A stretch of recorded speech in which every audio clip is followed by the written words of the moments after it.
Silent night, deadly night. Christmas Eve in a treehouse. It wasn't the traditional way to celebrate, but I needed an escape. After the chaos of the last year, I craved solitude, and the old treehouse deep in my family's woods offered just that. It wasn't fancy, a relic of my childhood, built by my dad's calloused hands decades ago, but it had weathered time surprisingly well. Perched high in a towering oak, it had a rustic charm. Wooden planks, a slanted roof, and a single window overlooking the snow-draped forest. I brought everything I needed for a cozy night. A sleeping bag, lantern, some snacks, and a small artificial Christmas tree for ambience. It was supposed to be peaceful. Instead, it became a nightmare I'll never forget. The snow began falling as soon as I arrived, thick flakes dancing in the wind. I climbed the creaky ladder and set up my temporary haven. The small Christmas tree sat in the corner, glowing with battery-powered lights. I lit a few candles for warmth and nestled into my sleeping bag with a book. The first few hours were serene. The wind whispered through the trees, and the soft glow of the tree lights reflected on the frosted window. I even started to doze off, the comfort of the treehouse wrapping around me like a familiar hug. Then the tapping began. At first, I thought it was a branch scraping against the roof. The wind had picked up, and the sound was faint, almost rhythmic. Tap, tap, tap. I tried to ignore it, but it grew louder. Tap, tap, tap.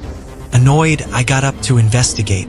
The treehouse swayed slightly as I moved, a reminder of its precarious perch. I peered out the window, shining my flashlight into the darkness below. Nothing. Just the endless stretch of snow and shadowy trees. I told myself it was just the wind and returned to my sleeping bag. But the tapping didn't stop. It was close to midnight when I realized something was wrong. The tapping had shifted. It was no longer coming from the roof. It was coming from the trapdoor. My blood ran cold as I stared at the wooden hatch beneath me. It was bolted shut from the inside, yet the faint sound of knuckles rapping against it was unmistakable. Tap, tap. "Hello," I called out, my voice trembling. The tapping stopped. I sat there, clutching the flashlight like a lifeline, my ears straining for any sound. The wind howled outside, but inside, the silence was deafening. Then the laughter began. It was soft at first, a low chuckle that seemed to seep through the wooden walls. It echoed unnaturally, as if the treehouse itself was laughing.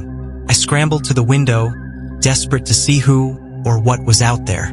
The snow glowed under the moonlight, untouched. No footprints, no sign of life. But as I scanned the woods, my flashlight caught something in the distance. A figure standing at the edge of the trees. It was tall and thin, its silhouette barely discernible against the dark forest. It didn't move, didn't flinch, just stood there, staring, or at least I thought it was staring. "Who's there?" I shouted, my voice cracking. The laughter stopped.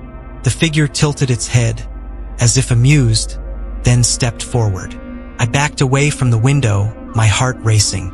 The treehouse groaned under the strain of the wind, or maybe it was something else.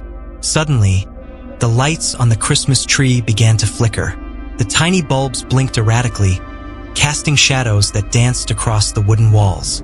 I fumbled with the battery pack, trying to steady the lights, but they wouldn't stop. The trapdoor rattled. I froze, the sound paralyzing me with fear. It was subtle at first, like someone testing its strength. But then it grew more aggressive, the wood creaking under the strain. "Leave me alone," I shouted, grabbing the closest thing to a weapon. A rusted hatchet my dad had left in the treehouse years ago. The rattling stopped. For a moment, all was still. I stood there, gripping the hatchet, my breath coming in shallow gasps. Then the Christmas tree lights went out.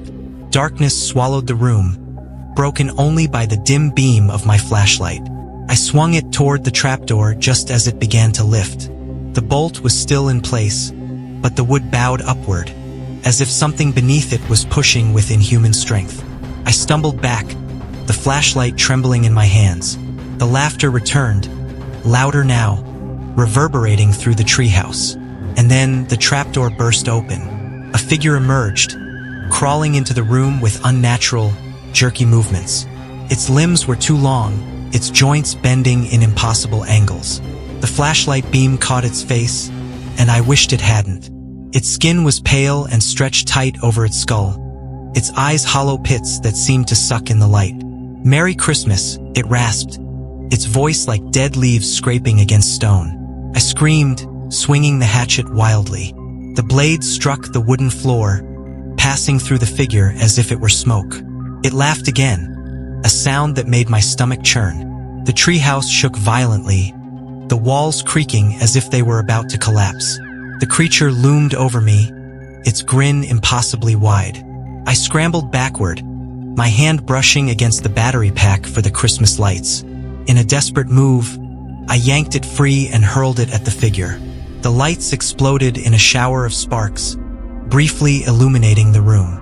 For a split second, the creature recoiled, its form flickering like a dying flame, and then it was gone. The silence that followed was oppressive. I lay there, heart pounding, the faint smell of burnt plastic lingering in the air. The trapdoor was closed again, as if nothing had happened. But I wasn't alone. The laughter returned, softer this time, coming from every corner of the treehouse. The walls seemed to close in, the shadows growing darker. I grabbed my bag and bolted, climbing down the ladder as fast as I could. The snow crunched beneath my boots as I ran, not daring to look back. When I finally reached the edge of the woods, I turned to see the treehouse one last time. It was gone. In its place stood the figure, its hollow eyes watching me. And in its hand, it held a single glowing bulb from the Christmas tree lights. It raised the bulb in a mock salute, its grin widening. "Merry Christmas," it rasped again, before vanishing into the shadows. I don't know how I made it home that night. I don't know if the treehouse ever really existed, or if I imagined the whole thing. But every Christmas Eve, I hear the laughter again, echoing through the night. And I know it's still out there, waiting. The Christmas treehouse. I thought spending Christmas in the treehouse was a good idea. It had been years since I visited the old family property, and this year, I needed a break. The holidays always came with suffocating expectations, bright lights, and too many people. I longed for solitude and nostalgia, and the treehouse, nestled deep in the snowy woods, seemed perfect. When I arrived, the snow was falling lightly, blanketing the trees in a serene white coat.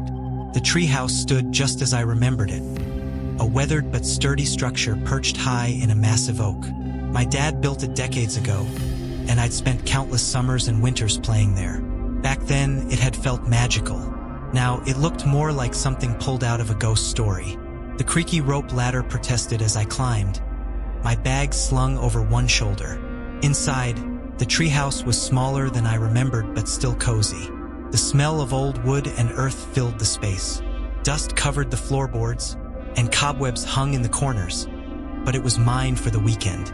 A single window let in faint light, and I could see the snow falling steadily now. It was beautiful. I set up my small camping lantern, unfurled my sleeping bag, and placed a tiny artificial Christmas tree on the rickety table in the corner. The battery-powered lights twinkled cheerfully, casting soft shadows across the walls. For the first time in months, I felt at peace. Night fell quickly in the forest, wrapping the treehouse in complete darkness. The wind howled through the trees, occasionally rattling the wooden walls. I wrapped myself in a blanket, sipping hot chocolate from my thermos. It was quiet except for the occasional groan of the branches above. Around midnight, I heard the first sound. It was faint, almost imperceptible. A soft thud, like something landing on the roof. I froze, listening. Another thud followed, heavier this time. My rational mind tried to explain it away. A branch, maybe, or snow falling from the tree. But deep down, something didn't feel right.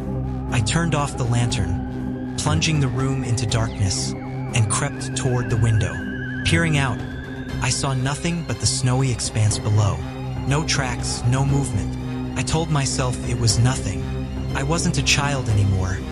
There was no reason to be afraid of the dark. But then the sound came again, closer this time. A dragging noise, like something heavy being pulled across the roof. My breath hitched as I stared at the ceiling, half expecting it to cave in. I reached for the flashlight in my bag, my fingers trembling. The beam cut through the darkness as I aimed it at the trapdoor. The ladder was gone. My stomach dropped.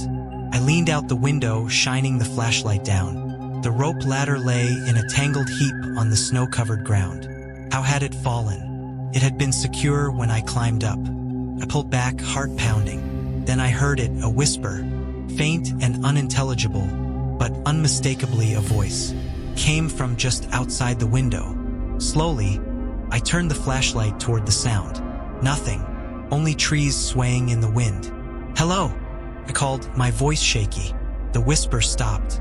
I slammed the window shut and latched it, the old wood groaning under the pressure. My rational mind was crumbling, overtaken by a gnawing sense of dread. I tried to calm myself. I was alone out here. There was no one else. And then the laughter started. It wasn't loud, just a soft chuckle at first, but it echoed, as if the sound was coming from inside the treehouse. I whipped around, the flashlight's beam bouncing off the walls. The tiny Christmas tree flickered, its lights dimming for a moment before returning to their usual brightness. My chest tightened as I scanned the room. "Who's there?" I shouted, my voice cracking. No answer, just the faint sound of laughter, growing louder now. It wasn't just one voice, it was many. Men, women, children, all laughing together. It was unnatural, overlapping, like a chorus of madness. I backed into the corner, clutching the flashlight like a weapon. The laughter stopped as abruptly as it began, leaving a suffocating silence in its wake. Then the trapdoor creaked. I stared at it, unable to breathe. Something was pushing against it from below. The old wooden planks groaned as the trapdoor lifted. Just an inch, then another. I wanted to run, to jump out the window and take my chances with the snow, but my legs felt paralyzed. "Please," a voice said from below. It was soft, almost pleading. "Let me in. It's so cold." The words sent a chill through me that had nothing to do with the weather. I shone the flashlight at the trapdoor, my hand shaking so badly the beam wavered. The voice came again, louder this time. "Let me in." The trapdoor slammed shut. The force of it shook the entire treehouse, sending dust raining from the ceiling. I stumbled backward, my flashlight slipping from my grasp and clattering to the floor. The tiny Christmas tree toppled over, its lights flickering wildly. That's when I saw it. It was standing by the window, silhouetted against the faint moonlight. Tall and gaunt, its limbs impossibly long, it pressed a clawed hand against the glass. Its head tilted unnaturally to the side, as if it were studying me. For a moment, we stared at each other, and I felt an overwhelming sense of wrongness. Like this thing didn't belong in my world or any world. The creature's mouth stretched into a grin, revealing jagged teeth. It tapped a claw against the glass, once, twice, then pressed its face closer. Its eyes were empty sockets, blacker than the night outside.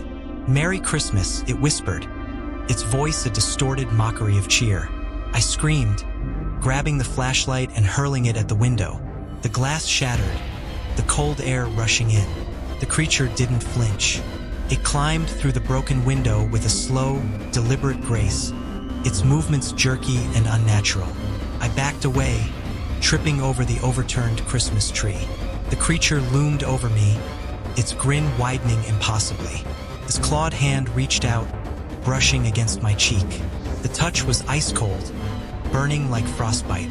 "Stay with us," it said, its voice now layered with multiple tones. "Join the family." I don't remember how I escaped.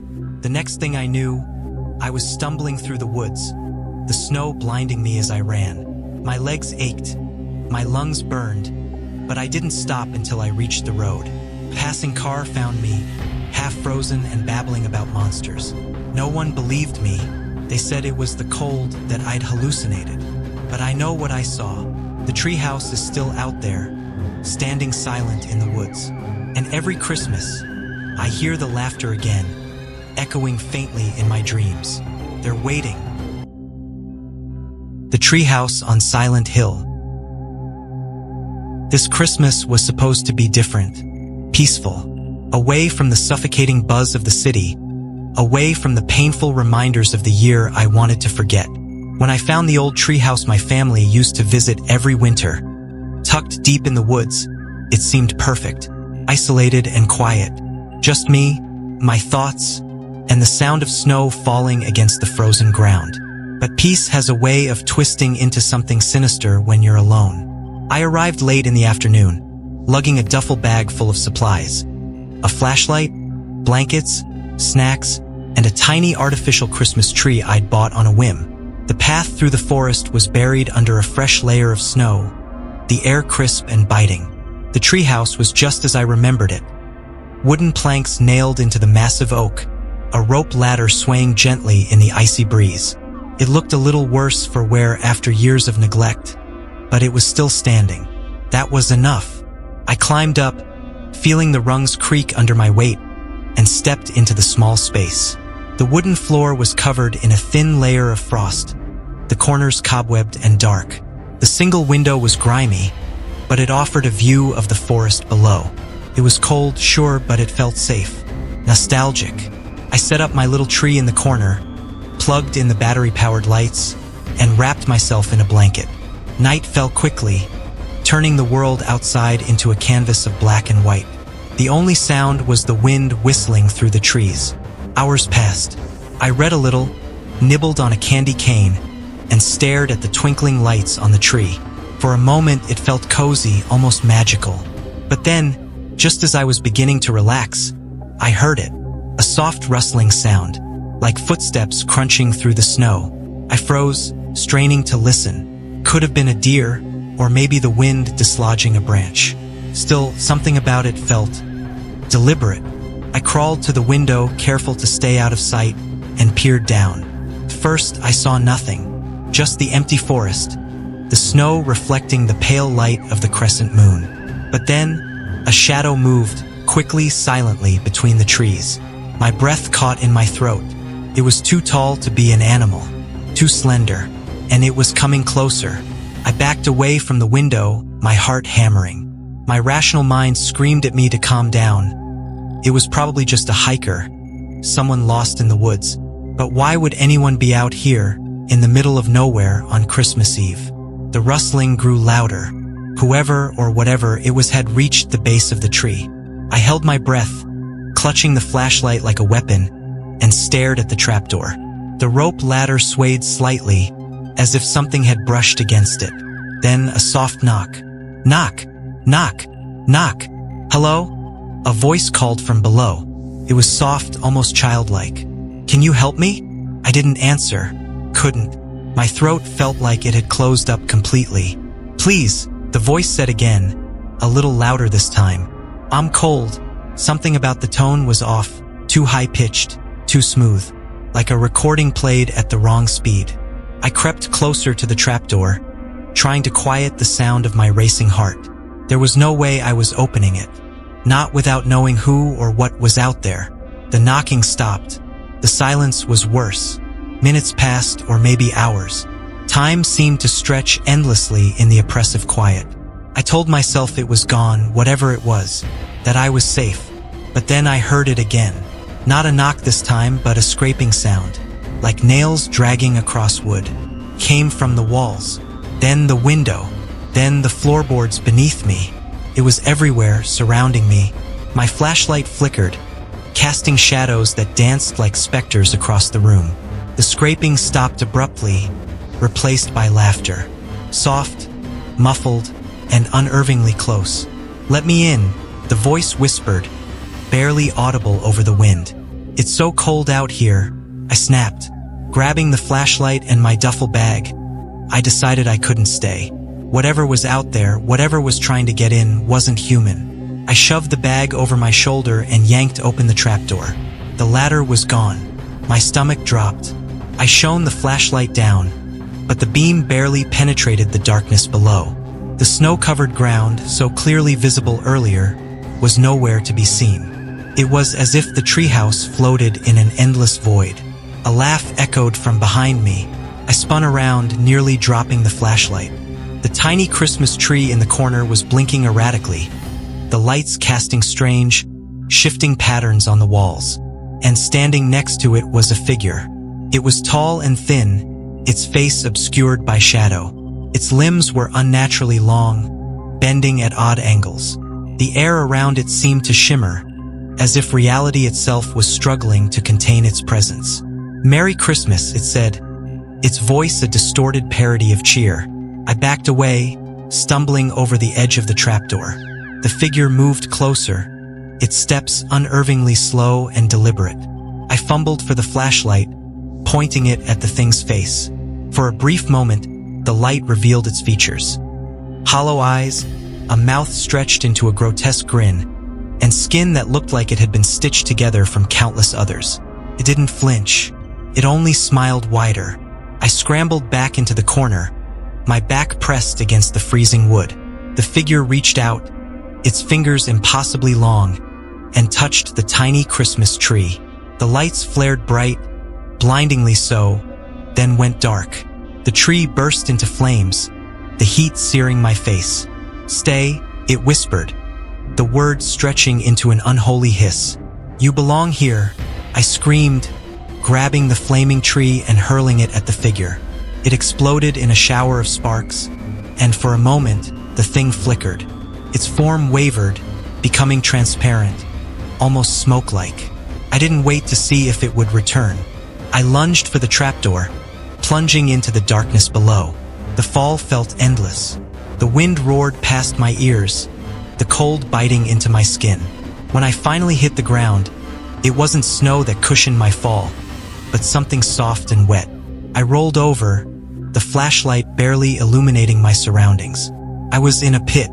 The walls were made of rotting wood, and the floor, I gagged.